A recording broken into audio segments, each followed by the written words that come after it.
Kasado na bukas ang malaking taas presyo sa mga produktong petrolyo kasunod ng epekto ng girian sa pagitan ng Iran at ng Israel.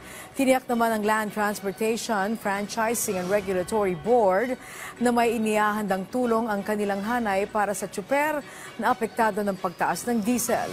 Si JM Pineda sa sentro ng balita. Wala pang alas 8 ng umaga, nasa 500 piso na ang nagagastos ni Roden sa diesel. 2 ikot pa lang ang nagagawa niya, pero lagas agad ang kita niya. Simula bukas, doble kayod na daw siya para hindi mabawasan ang maiuwi niyang pera sa pamilya dahil sa pagtaas ng presyo ng produktong petrolyo. Medyo mahabaan ko ang oras ko para kikita pa ako ng sapat sa kikita sa isang araw para makaraos kami. Sa kalsada naman, hahakot ng pasahero ang diskarte ni Marvin sa mga susunod na araw para kahit papano daw ay makabawi, lalo pa at tataas ang diesel.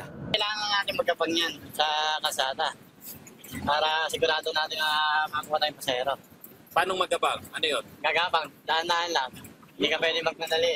Bukas nakatakdang ipatupad ang big-time oil price hike para sa mga produktong petrolyo. Sa pulja ng mga tsuper na gaya nila Roden at Marvin na madalas na nasa kalsada para sa hanap buhay.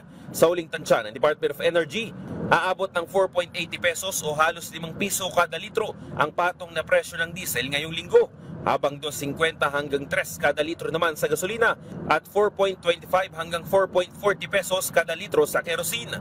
Posible pa umanong magbago yan ngayong araw. Sabi ng DOE, makikipagpulong rin sila sa mga kumpanya para magawa ng diskarte kung paano makakatulong at makakabawas sa hirap na nararanasan ng mga consumers.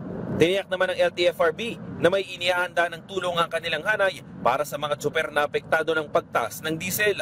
Alinsunod na rin niya sa direktiba ng Department of Transportation at ni Pangulong Ferdinand Marcos Jr. Sa ngayon daw, isinasantabi muna nila ang hiling ng mga tsuper na dagdag pasahe. Mag-focus muna tayo dito sa fuel subsidy, no? Hindi dyan sa fare hike, no?